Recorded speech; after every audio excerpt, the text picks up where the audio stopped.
All right then, here we go. One of the questions, should I get my own authority or should I lease on to somebody?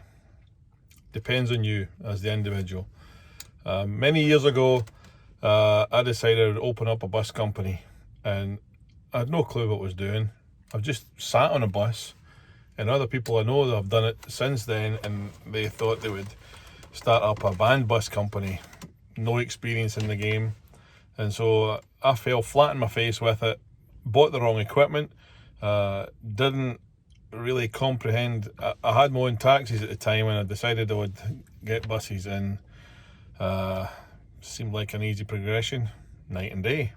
I hadn't factored in so many things that it became just an absolute nightmare for me. And it just was not a pleasant experience for anybody. So I would recommend that you get some experience and do things in stages. You've driving a truck, you've got your truck license.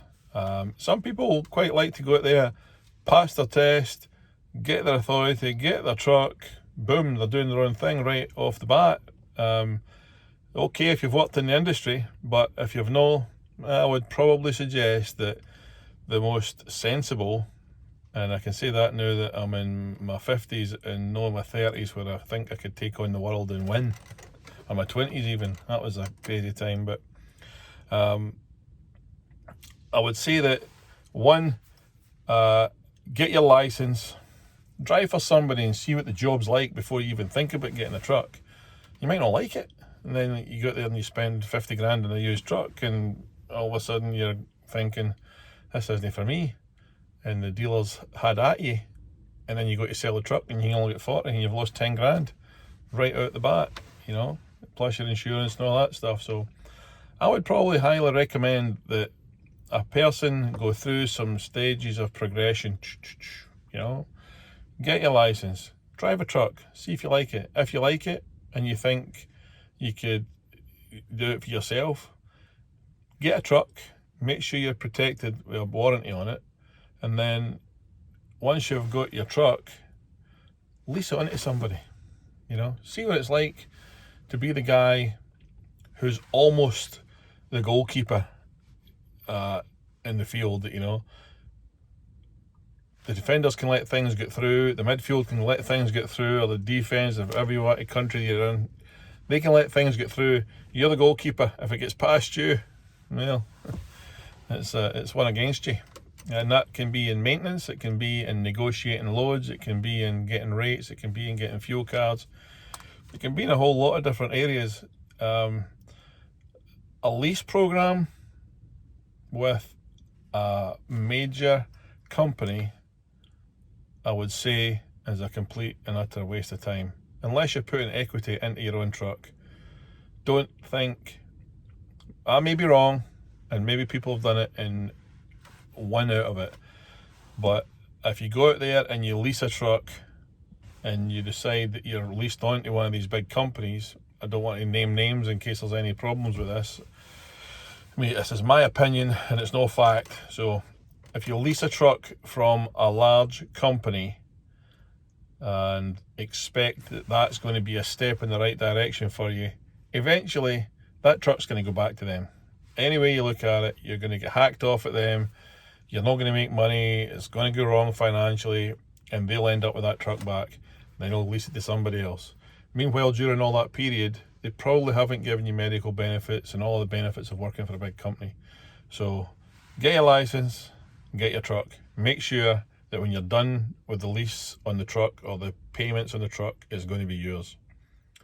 I've got people that are leased on to me, and I've been leased on to other people, and I prefer it when they use my trailer. It doesn't have to be that way, but for instance would be that if let's just say Clay was heading back to Idaho Falls and he was going to get there on a Friday afternoon, and I had somebody else that had an extra trailer there, or that wasn't going to go out that weekend, I could get a preloaded trailer for him, so that once he's dropped off in Salt Lake at lunchtime, you can bounce up and grab another load and be headed straight back out with it. So that way, swapping trailers can be a good thing. For me, I prefer it that way, for that reason, and for the reason that I know that I can, if something goes wrong in the refrigerated load, then it's a big deal. So I know that I can keep the trailers up to the standard that I want to have them at for the refrigeration qualities on them. But during your lease period, you could also use that time to, when you're leased on, you're learning, but you could clear off some of your debt. You could buy a trailer and get that paid off, so that when you go on your own, you've got more of a cushion. I would say that you don't want to go on your own too quickly, because unless you know what loads are paying, people, at least to me, I just take a copy of I just send them the rate sheet. That's what they get. The fuel comes off, they know what they've spent, and the fuel pumps, that's easy, and the insurance is a flat rate, so they know what their costs are, and if they get a warranty on their truck, they're keeping their risks to a minimum. And I think that's what you should do at the start. Keep your risks to a minimum and have an exit strategy. The further in you go, the harder it is to get back out. And if you can't get back out, you just have to pull the plug. If there's no way back out, that's it. So why get in that far? Lease on to somebody that you're going to get paid from. Lease on to somebody that you're going to learn from. Lease on to somebody that's going to help you through the stages. The advantages of being a lease operator with a company that's not one of the majors. I'll try to put this in a way that you're not actually leasing the truck. You get the truck, it's your deal, nothing to do with the trucking company. If people come to me that are drivers and they want to get their own truck, I can help them get a truck, but it's their truck. It's no one that I'm renting to them for infinity and beyond. So go get your own truck is the first thing. Secondly, lease on to somebody, I think. It's my opinion. I've done it both ways myself. You don't need to worry about the cash flow. You don't need to worry about the fuel cards. You don't need to worry about anything. Get the truck, get your experience running it. Figure out what lanes you like to run in as well. And then you can see the profitability in it. And then you just got to figure out that anywhere from 15 to 20% of your money is going to be gone leasing onto somebody. But you get a lot further. You get to run in their authority for one. You get to run their insurance for another. They find you the loads. They bankroll you. They fuel you. They're invoicing for you. And you get a settlement every week. And that's what you get. That's it. You budget on that. And then when you're ready to get your own authority, keep track of your mileage and your expenses and do all your federal reporting that you need to do and all the stuff that comes along with it. It's no rocket science. There's a lot of people that do it, but I think while you're starting out, maybe buy your trailer while you're leased onto somebody, or get your truck paid off, or then you can go at it and be in a really strong position. That's what I think. So 2 points. The first point is, it's a wee analogy. If you're learning to be a juggler, and when you work for yourself, you are juggling. You have to become an expert at juggling. That's just what the game entails. If you've got a ball and you're throwing up one ball, it's easy to catch it when it comes back down. If you throw up two, it's not as easy. If you throw up three, and these guys do it, and then the experts get them all going around in a circle. I can't do any of that. I've never practiced that. I never tried to learn it. And I've never practiced it actually physically juggling a ball, or a pinball thing, or whatever they call 10-pin bowling things. Never done that. So I could probably do one, and I could probably do two, and if I practiced, I could do three. If you're going to pass your test, go out and buy your own truck, get your own authority, you're all of a sudden, you're starting to learn with 3 or 4 balls there. You see where I'm going with this? It's a kind of physical thing to put it in your mind. So if you start juggling with 4, you've dropped them all. Start juggling with 3, you probably drop them all as well. 2, you can manage it. So that's probably get your truck and throw the ball up in the air to see if you like doing it, and then get your own truck. Do not please ever lease a truck from a company. It's a dead end road. You think you're going to be your own boss, and you probably are to some extent, and that you're responsible for the truck, you're responsible for the maintenance, you're responsible. Benefits, are you deciding when you work? Don't know. Are you deciding where you go? Don't really know. Is the truck going to be yours? Don't really know. Can you go work for who you want? Probably no. There's a lot of negatives there.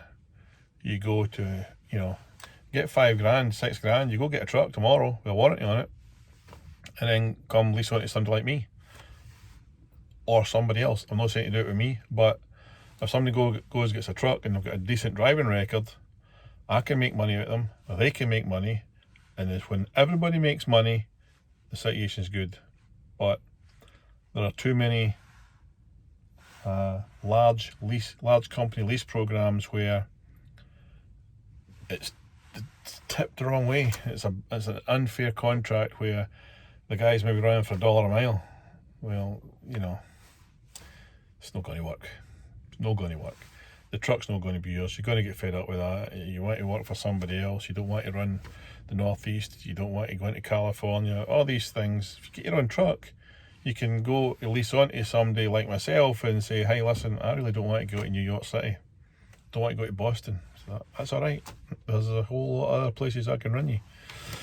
So that's your first thing. Try not to go in and juggle all the balls at the same time and end up dropping them all. Get an expert at driving a truck, and then while you're working for somebody else, if you don't have mechanical ability, get it during that period of time. Try to fix things. Watch YouTube videos. The airbag in your sleeper goes out. Watch a YouTube video. Carry some tools. Learn how to keep your costs to a minimum. I firmly believe that you shouldn't go and get your own truck until you've got a decent amount of mechanical knowledge. Don't have to have the ability or the want to do it, just the knowledge, so that when you go into a workshop and they say, oh, your widget's broken and we need a new manifold in your tyre, you're not going to get ripped off. So that's the first thing. Second thing is, and I always think this is a good thing, I spoke a little bit at the start of this video, go in a step at a time. Don't go straight in. And anybody that knows me, close family members, think, who's he telling these people not to go straight in there? Because he's the world's worst for crashing straight in there, a bit like a Del boy, straight in. The freaking heck with the consequences. I'm going to do that. I'm going to make that work. Well, I've learned through the hard way that whenever I go to buy something, always have an exit strategy is the big thing. In so far, can I get back out? Yeah. It's the same thing. You're driving a truck, you go into a bit and you think, oh my goodness, can I go up that road? Oh, don't know. I'll poke my nose round the corner to see. Yeah, I can. I think I can. But you don't want to keep going in and the road gets narrower and narrower and narrower. And then you're stuck and you've got to back out and it's horrific. So, exit strategy. What is your exit strategy? If you lease on with somebody, can I get out of the truck? Can I come back away from them? Well, if you're leasing on to me, you can. If you're leasing on to a lot of other people, you can. If you're leasing on with a major company and it's their truck, can you get back out of that deal and still retain the truck and all those payments that you've made on it over a year or two, and then decide, no, I don't want to be with you? How easy can you get out of the situation you're in? If I go to buy a car or a bus or a truck, I always think, if I change my mind tomorrow, can I get my money back? Will I be able to sell it to somebody else tomorrow and get my money back? Easily. If you think it's maybe, well, you're maybe getting a good deal in it. If you think you can sell that truck tomorrow and make some money on it, well, you know you're getting a good deal. If you're thinking that you can go out and buy a brand new truck and it doesn't work for you and you can sell it the next day and get your money back, it's never going to happen.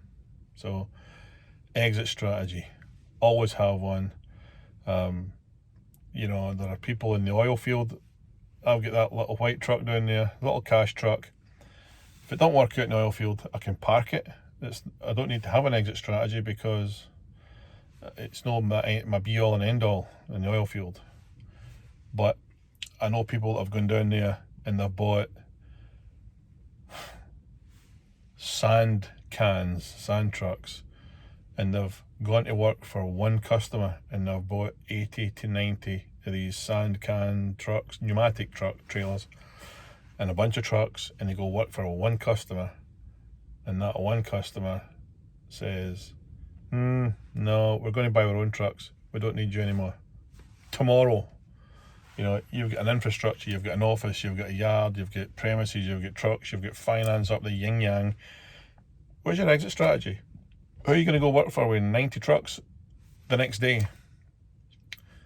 A little bit difficult.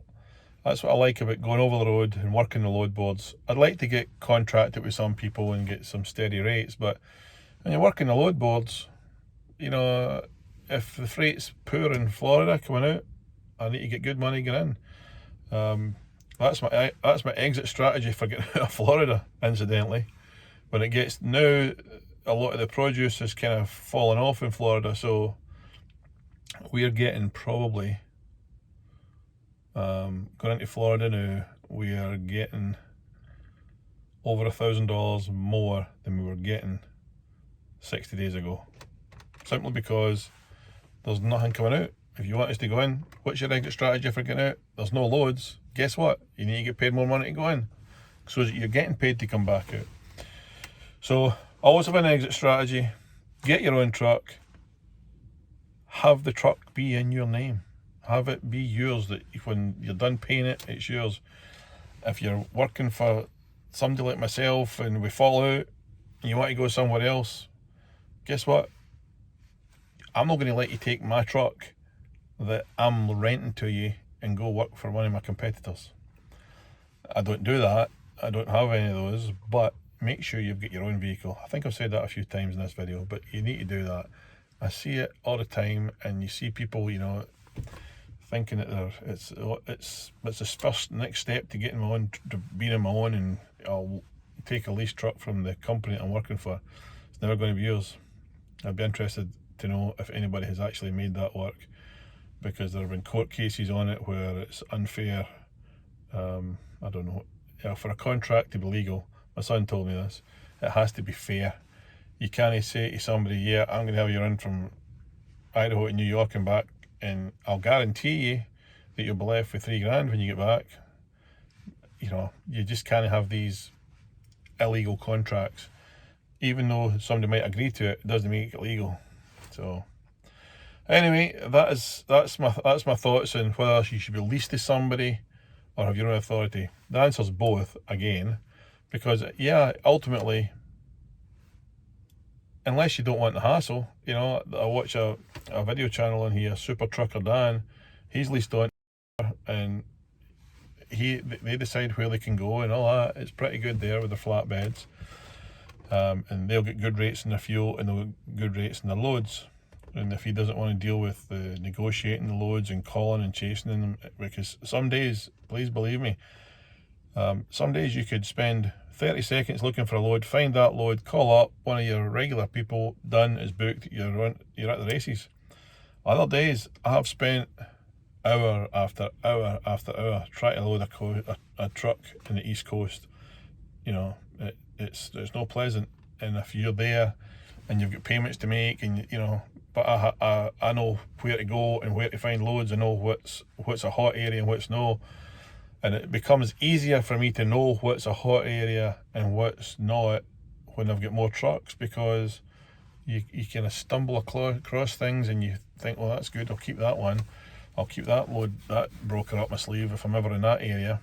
But if you go straight into it and get your own authority and you don't know how to do that, and you end up thinking, oh, I've got a great load going from Idaho up to Boston and it's paying me $6,500–7,000, and you get up there and you realise there's hee-haw there and nothing there. You got to come back out and then pay the road tolls and all these things. So get driving for somebody get experience, it'll make your insurance cheaper, lease on with somebody, and that'll make your insurance cheaper when you get your own. But insurance is always expensive, which is another subject for another day.